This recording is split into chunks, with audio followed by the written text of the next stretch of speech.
Beli baju baru? Scan aja pakai MotionPay, diterima di semua toko seluruh Indonesia. Berjalan semakin jauh ke bagian dalam hutan, pepohonan dan tumbuhannya pun semakin rapat. Sehingga kondisi di sini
jaga seperti ini menandakan satwa penghuninya dapat hidup dengan tenang hingga berkembang biak tanpa adanya gangguan.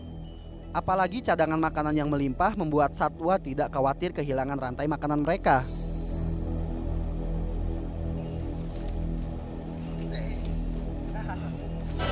Kehadiran piton reticulatus berukuran lumayan besar menjadi salah satu bukti rantai makanan di dalam kawasan hutan Situ Sanghyang masih sangat terjaga. Sehingga piton reticulatus yang ada di depan saya ini bisa hidup hingga sebesar ini. Tikus hutan dan ayam hutan menjadi makanan favorit ular yang satu ini. Bahkan tubuhnya yang panjang memungkinkan piton reticulatus untuk naik ke atas pohon dan biasanya memangsa burung pada malam hari. Ular ini sudah dapat menelan manusia.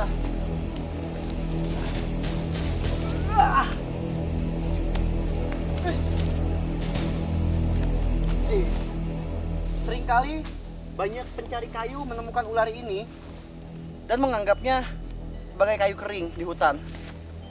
Ular ini merupakan ular yang sangat agresif dan merupakan ular terpanjang di dunia. Panjangnya bisa mencapai belasan meter. Terakhir di Sulawesi ditemukan 12 meter terpanjang.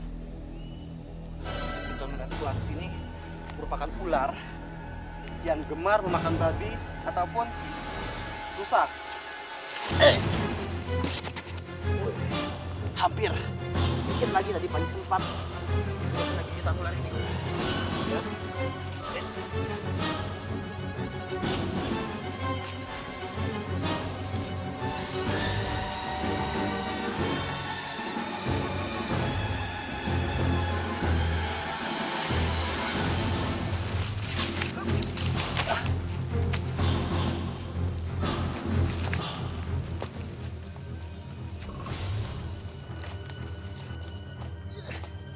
Wah, serangan piton yang satu ini cukup agresif.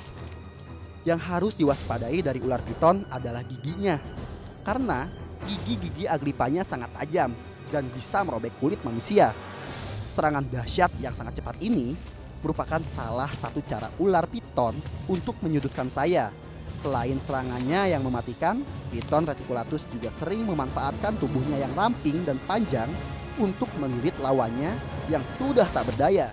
Panji tidak akan menangkap ular ini karena Panji sudah cukup mengenal sancak kembang ini.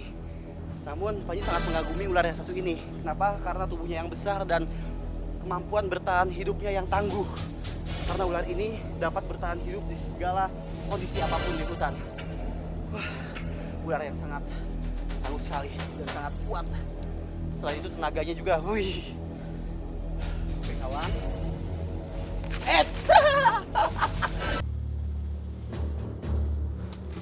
Berjalan semakin jauh ke bagian dalam hutan, pepohonan dan tumbuhannya pun semakin rapat, sehingga kondisi di sini semakin gelap. Apalagi sinar matahari tertahan oleh kanopi hutan yang berbentuk dari dedaunan yang saling berhubungan dan menyatu dari pohon satu ke pohon lainnya. Aneka ragam jenis satwa dan tumbuhan hidup dengan tenang di dalam hutan. Bahkan simbiosis mutualisme antara satwa dan tumbuhannya pun berjalin dengan baik. Bagi satwa liar, hutan layaknya tempat ideal yang bisa menyediakan kebutuhan hidup dari makan, minum, hingga tempat tinggal. Sedangkan kotoran satwa di sini sangat berguna bagi kesuburan tanah, hingga tentunya dibutuhkan oleh segala jenis tumbuhan hutan.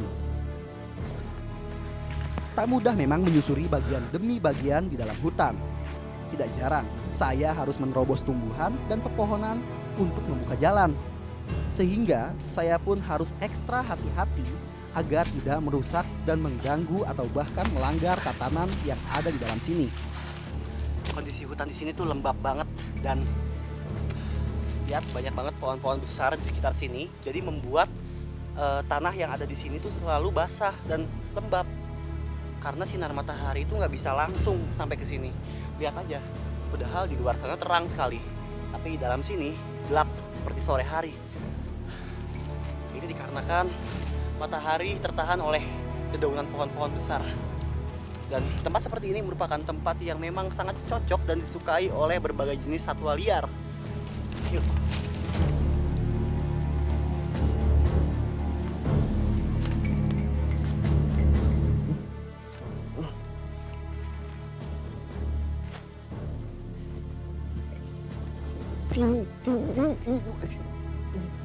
Piton molurus merupakan jenis piton atau sanca yang suka berada di daerah lembab, terutama di daerah aliran sungai. Keberadaan sungai yang menjadi aliran pembuangan air kawah tak jauh dari sini, menjadi alasan keberadaan piton molurus di sini.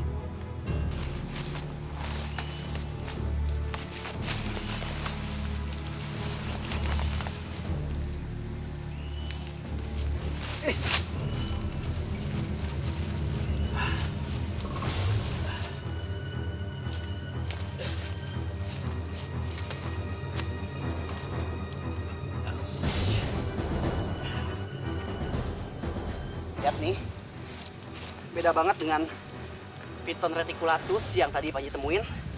Molurus ini tubuhnya lebih gemuk, kepalanya kecil, dan pola warnanya juga beda sama reticulatus.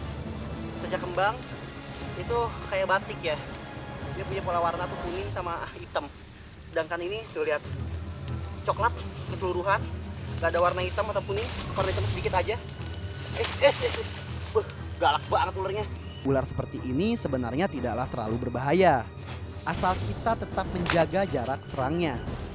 Karena piton bukan tergolong ular berbisa, namun jika teledor dan terlalu dekat bisa saja berakibat fatal. Karena gigi-gigi tajam bisa melukai bahkan merobek kulit.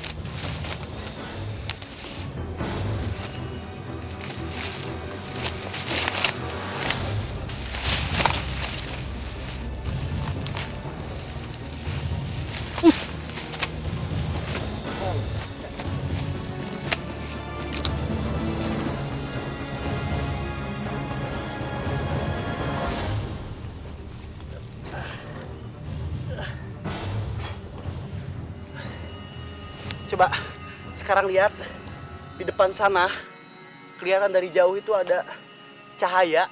Itu sebetulnya bukan cahaya, itu adalah air danau. Air danau yang tadi Panji menyeberang dengan menggunakan rakit bersama Abah pencari ikan tadi. Dan sekarang Panji sudah cukup puas menjelajahi hutan ini dan tentunya berpetualang di sini. Panji akan kembali ke danau untuk kembali pulang dan menemui sahabat Panji seberang sana. Karena dia sudah menunggu cukup lama dari tadi. Oke. Hutan sebagai kawasan penyangga di sekitar situ Sang Hyang